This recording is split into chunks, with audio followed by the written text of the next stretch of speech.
공황장애를 극복하기 위해 꼭 해야 하는 것이 아닌 반드시 버려야 할 것들은 무엇이 있을까요? 제가 오늘 말씀드리는 이 네 가지를 버린다면 공황장애 극복에 한 걸음 다가가실 겁니다. 끝까지 잘 들어주세요. 안녕하세요. 공황 극복 멘토 조르바입니다. 오늘은 공황장애를 극복하기 위해서 무엇을 해야 할까요가 아닌 무엇을 버려야 할까요에 대한 이야기를 해보려고 합니다. 손흥민 선수에 대한 다큐멘터리 영상을 본 적이 있습니다. 그의 세계적인 커리어 이면에는 운동 및 일상생활까지 엄격하게 교육한 그의 아버지 손흥정 씨가 있었는데요. 저는 다큐멘터리 영상에서 손흥민 선수의 집에 눈길이 갔습니다. 솔직히 사람이 사는 가정집이라고 느껴지지 않을 만큼 아무것도 없이 깨끗하고 깔끔했습니다. 사람의 시선이 갈 만한 물품이나 가구가 하나도 없다고 해야 할까요?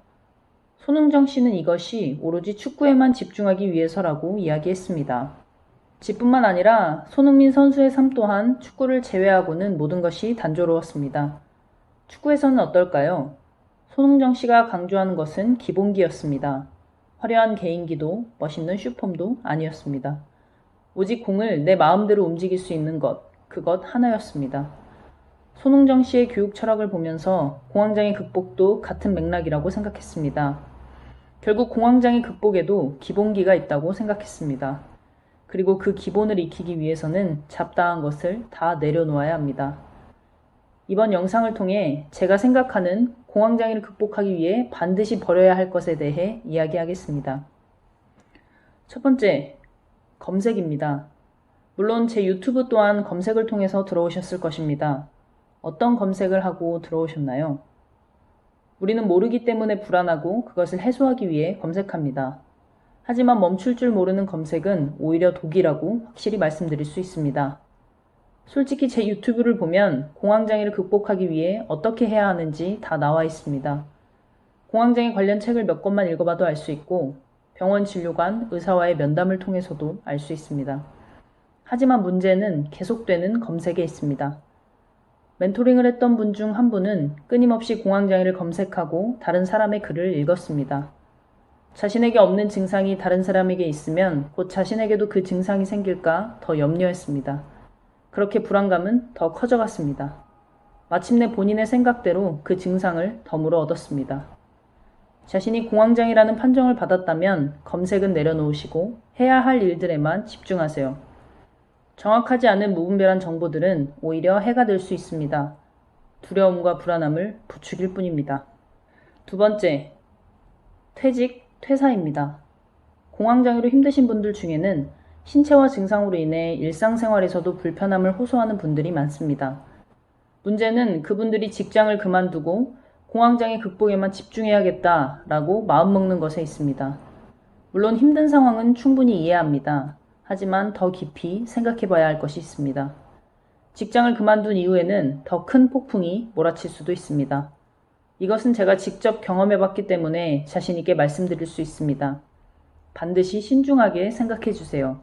저는 차라리 휴직을 권합니다. 직장은 돈과 연관되어 있습니다.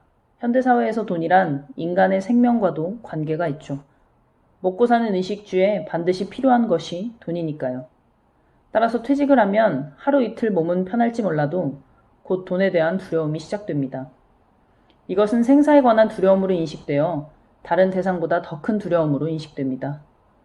뿐만 아니라 일상생활로 돌아가기 위한 연습을 할 때도 직장 생활을 하고 있는 것이 훨씬 도움이 됩니다. 힘들어도 출근을 해야 하기에 날마다 두려움과 직면하는 연습을 하게 됩니다.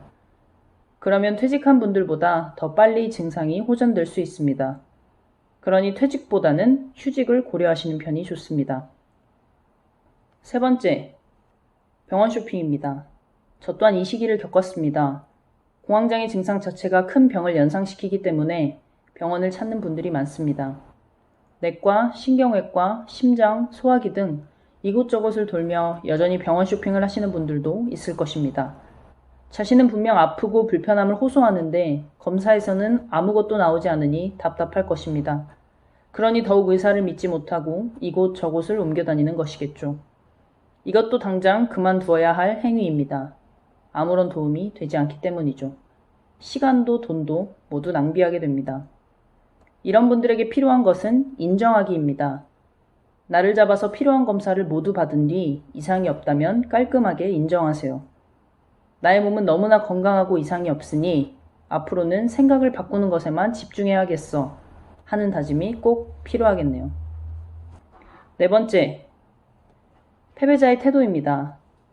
마지막이지만 가장 중요한 게 아닐까 싶습니다. 성공한 사람과 실패한 사람의 가장 큰 차이는 태도라고 하는데요. 공황장애 극복에 있어서 가장 큰 걸림돌이 되는 것 또한 패배자의 태도라고 생각합니다. 바꿀 수 없는 과거를 탓하며 현실에서 아무것도 하지 않는다면 아무것도 변하지 않겠죠. 슬프고 힘들어도 이미 일어난 일입니다. 우리가 바꿀 수 있는 것에 집중해야만 합니다. 공황장애를 여러분의 인생의 터닝포인트로 만들어야 합니다.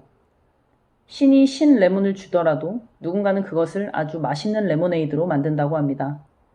같은 고난을 받더라도 고난을 대하는 태도에 따라 이후의 삶은 달라지기 마련이죠.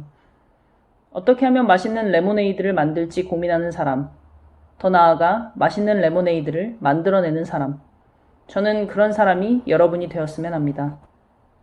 나를 짓누르는 절망과 패배의식을 내려놓고 맛있는 레모네이드를 만드시길 바랍니다. 모르면 두렵다, 알면 두렵지 않다. 공황 극복 멘토 조르바였습니다. 감사합니다.